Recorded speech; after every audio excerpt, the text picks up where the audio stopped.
આ વિડીયોમાં આપણે માહિતી મેળવીશું ટોર્ક કન્વર્ટર વિશે કે ટોર્ક કન્વર્ટર કોને કહેવાય, ટોર્ક કન્વર્ટર કાર્ય કેવી રીતે કરે છે, તેને ફાયદા કયા કયા છે. તો ટોર્ક કન્વર્ટર એ એક પ્રકારનું જોવા જઈએ તો એક ફ્લુઇડ ફ્લાયવ્હીલ જ છે. ખાલી ફરક એટલો છે કે ફ્લુઇડ ફ્લાયવ્હીલ ખાલી એન્જિનને ટ્રાન્સમિશન જોડે એંગેજ અને ડિસએંગેજ કરવાનું કાર્ય કરે છે, જ્યારે ટોર્ક કન્વર્ટર જે છે એ એંગેજ અને ડિસએંગેજ કરવાનું કાર્ય કરે જ છે, સાથે સાથે ટોર્કને કન્વર્ટ પર કરે છે. મતલબ કે આપણે ટોર્ક રેશિયો પણ અલગ રીતે પ્રોવાઈડ કરી આપે છે. બરાબર છે. પહેલાં આપણે જોઈએ કે એની અંદર કયા કયા પ્રકારના ડિવાઇસનો યુઝ કરવામાં આવે છે, કયા કયા કોમ્પોનન્ટ્સ આવેલા હોય છે. તો તેની અંદર સૌથી પહેલાં એન્જિન ફ્લાયવ્હીલ જે હોય છે એ ડાયરેક્ટલી કનેક્ટેડ હોય છે. તો કોની જોડે? તો ડાયરેક્ટલી કનેક્ટેડ હોય છે ટર્બાઇનની જોડે. બરાબર છે. ત્યારબાદ એ કનેક્શન એક્સટેન્ડ થાય છે, સ્ટેટર વચ્ચે આવશે. સ્ટેટર એ શું કરશે? તો જે ફ્લુઇડ ટર્બાઇનમાંથી ઇમ્પેલર તરફ જતું હોય છે તે ફ્લુઇડના જે ફોર્સ જે ટોર્ક જે છે તેને કન્વર્ટ કરવાનું કાર્ય સ્ટેટર તરીકે કરવામાં આવશે. ત્યારબાદ આવશે ઇમ્પેલર, અને જે ઇમ્પેલર જે છે એ આઉટપુટ શાફ્ટ અથવા તો ડ્રાઈવ શાફ્ટ જોડે કનેક્ટેડ હશે. આગળ વાત કરીએ તો ઇન્ટરનલ કમ્બશન એન્જિન જે છે તે ફ્યુલ મતલબ કે જે એક પ્રકારની કેમિકલ એનર્જી છે તે કેમિકલ એનર્જીને યુઝ કરીને પાવર જનરેટ કરતું હોય છે. બરાબર છે. અને આ પાવર જે છે એ ક્રેન્ક શાફ્ટને રોટેશન કરવા માટે દબાણ કરતું હોય છે, અને એ જ રોટેશનલ ફોર્સ જે છે કે જે ક્રેન્ક શાફ્ટની મદદથી જનરેટ કરવામાં આવે છે તે ફોર્સ તે ટોર્ક કન્વર્ટરની અંદર પ્રવાહીનું જે દબાણ છે, જે હાઇડ્રોલિક ફ્લુઇડ જે અંદર આપેલું હશે તેના મદદથી ટ્રાન્સમિશન કરાવવામાં આવતું હોય છે. ટોર્ક કન્વર્ટરનું જે કવર જે છે તેની અંદર પંપ તરીકે ઓળખાતા પ્રોપેલર બ્લેડની શ્રેણી હોય છે. મતલબ કે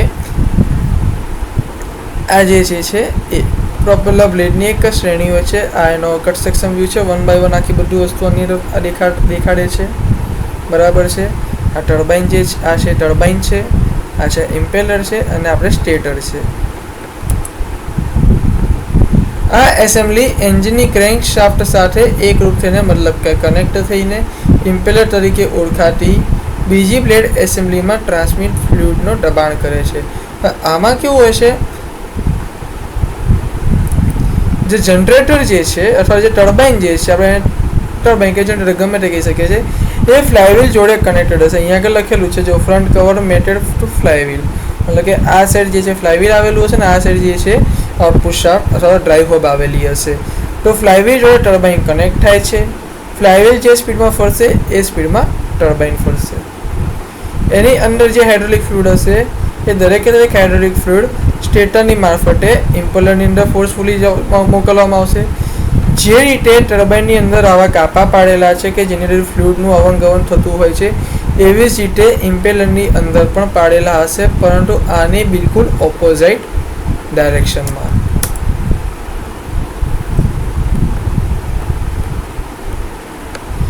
ઇમ્પેલરની જે સ્પીડ જે છે એ હાઇડ્રોડાયનેમિક સર્કિટની એન્જિન બાજુ દ્વારા નિયંત્રિત કરવામાં આવતી હોય છે. મતલબ કે આની જે સ્પીડ છે મેન્ટેન ક્યાંથી કરવામાં આવશે?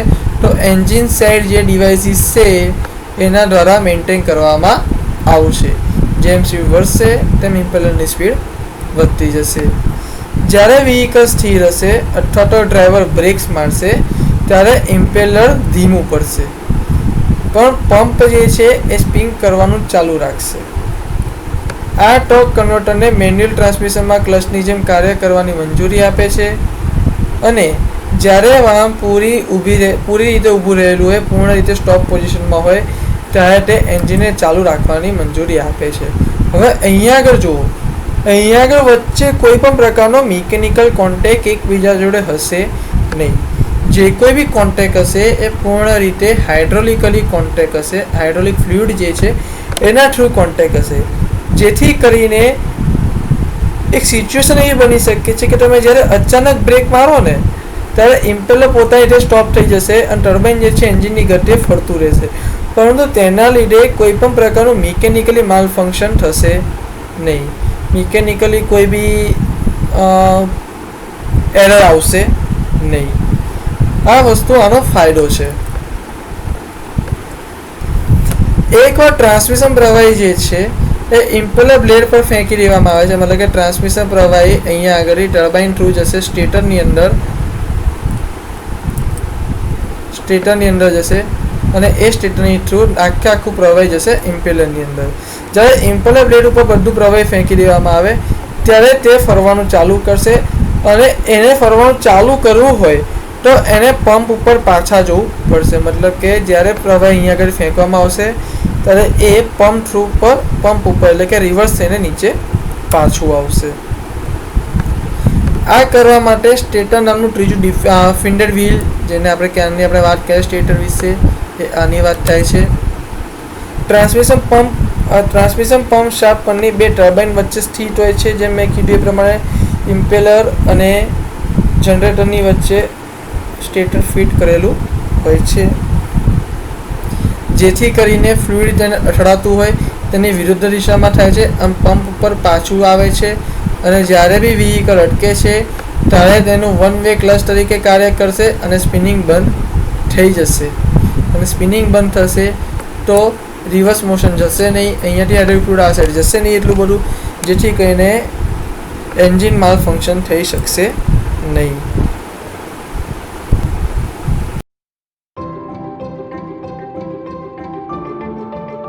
The torque converter is often seen as the most complicated part in vehicles of today. It is, however, a very important component of automatic transmissions. This animation explains the theory behind this complex component. The first part of the torque converter is the impeller. It has curved blades and is filled with fluid.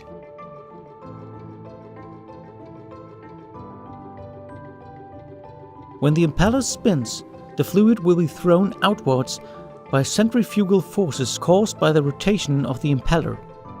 The faster the impeller rotates, the higher the centrifugal forces.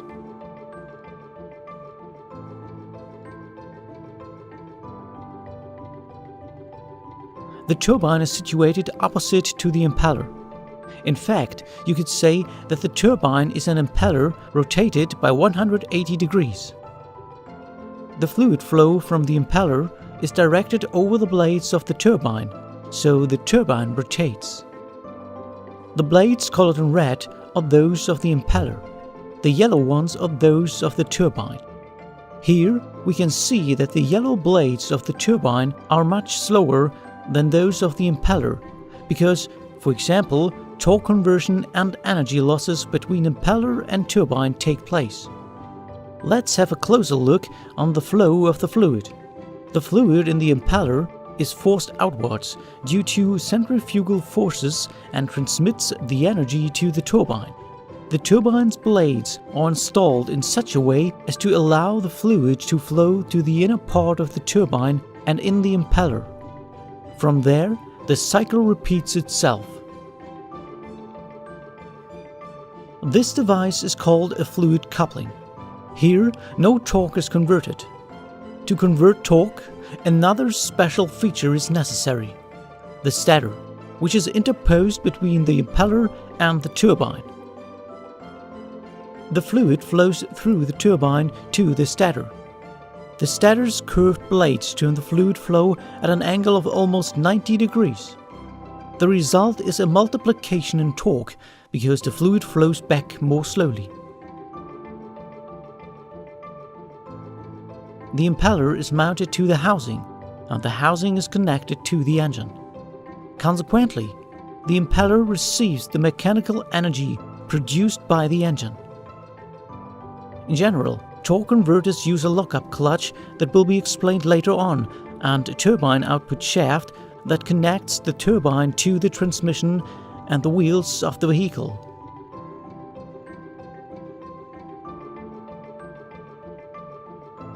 Torque converters have 3 stages of operation. The first phase is called stall. Here, the engine applies power to the impeller, but the turbine does not rotate because the driver keeps his or her foot on the brake at traffic lights, so the vehicle does not move. The second phase is called acceleration and takes place when the traffic lights turn green. The brakes are not applied and the driver presses the accelerator pedal.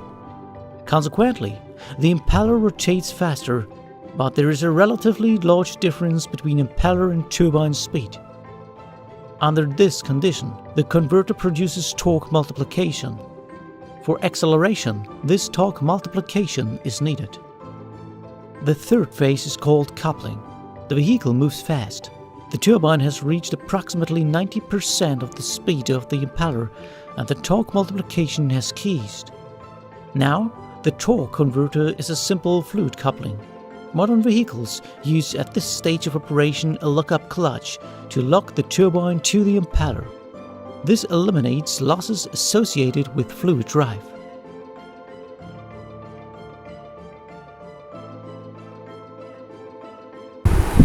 વાત કરીએ torque કન્વર્ટરના ફાયદાની, તો સૌથી પહેલો ફાયદો એ છે કે એની અંદર રહેલા હાઇડ્રોલિક ફ્લુઇડ અથવા તો ઓઇલના મોશનના મારફતે એ ટોર્કને મલ્ટીપ્લાય કરતું હોય છે.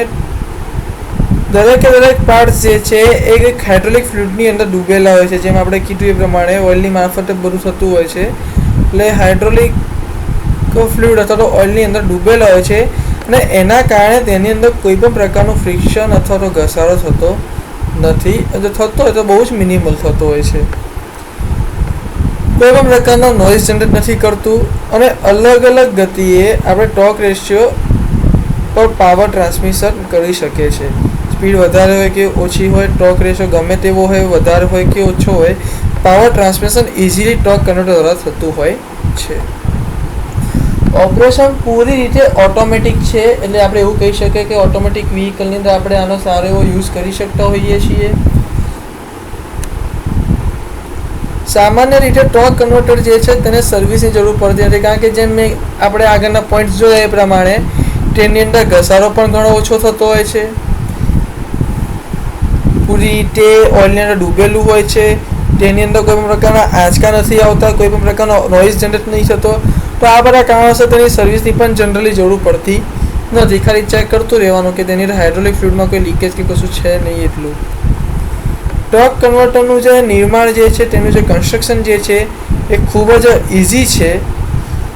સ્લીપ મતલબ કે તેની અંદર જે સ્લીપિંગ પોઝિશન જે આવે છે, ઘણી વખત હોય છે ને કે ફ્રિક્શન વખતે આખું મટીરિયલ સ્લીપ ખાઈ જતું હોય બધું વગેરે વગેરે, તો સ્લીપની અસર ઘણી ઓછી છે અને ઘસારો પણ ઘણો ઓછો થાય છે, જેમ આપણે આગળનો પોઈન્ટ જોઈએ એ પ્રમાણે. ટોર્ક કન્વર્ટરના ગેરફાયદાની વાત કરીએ તો સૌથી પહેલો ગેરફાયદો એ છે કે પ્રથમ ગિયરમાં વાહન શરૂ કરવા માટે જે ટોર્ક જે છે એ ધીમે ધીમે ઘટતો જાય છે. તે વાહનની જેમ કે ગતિ વધતી હોય છે અથવા જ્યારે ગતિ વધી જાય છે ત્યારે એક પ્રકારે ફ્લુઇડ કપલિંગ બની જાય છે અને ફ્લુઇડ કપલિંગ બન્યા પછી તેનું જે ટોર્ક મલ્ટિપ્લિકેશનની જે પ્રક્રિયા છે એ અટકી જાય છે. જેમ મેં કીધું એ પ્રમાણે ટોર્ક કન્વર્ટર એક પ્રકારની ફ્લુઇડ કપલિંગ જ છે, ખાલી તેના ટોર્કને મલ્ટીપ્લાય કરવા માટે તેની વચ્ચે સ્ટેટર નામનું ડિવાઇસ મૂકવામાં આવેલું હોય છે, પરંતુ જેવી સ્પીડ વધી જાય એવી જ તે સ્ટેટર ડિવાઇસ જે છે પોતાનું કાર્ય જે છે થોડું અટકાવી નાખે છે અને ટોર્ક કન્વર્ટર પૂર્ણ રીતે ફ્લુઇડ કપલિંગ બની જતી હોય છે, જે ટોર્ક મલ્ટીપ્લાય કરવાનું કાર્ય થોડું ઘણું અટકાવી દે છે. ત્રીજા અને ચોથા ગિયરમાં કોઈ પણ પ્રકારનું ટોર્ક મલ્ટિપ્લિકેશન થતું નથી. તેની સાથે મિકેનિકલ પ્રકારના રિવર્સ ગિયરની ગોઠવણ કરવી પડે. હવે આપણે જેટલા બી વસ્તુ જોઈએ આની અંદર, એમાં એક વસ્તુ આપણે જોયું કે રિવર્સ મિકેનિઝમ પોસિબલ નથી આની અંદર. એટલે માની લો કે આપણે કોઈક કાર્સમાં ટોર્ક કન્વર્ટર ફિટ કરેલું છે, તો આપણે રિવર્સ લેવા માટે તે કારની અંદર રિવર્સ લેવા માટે આપણે અલગથી રિવર્સ ગિયરનો યુઝ કરવો પડે છે. ટોર્ક કન્વર્ટરનું ઓવરરનિંગ અટકાવવા માટે ફ્રી વ્હીલ ડિવાઇસની આવશ્યકતા છે કે જેથી કરીને એનું ઓવરરનિંગ અટકે છે.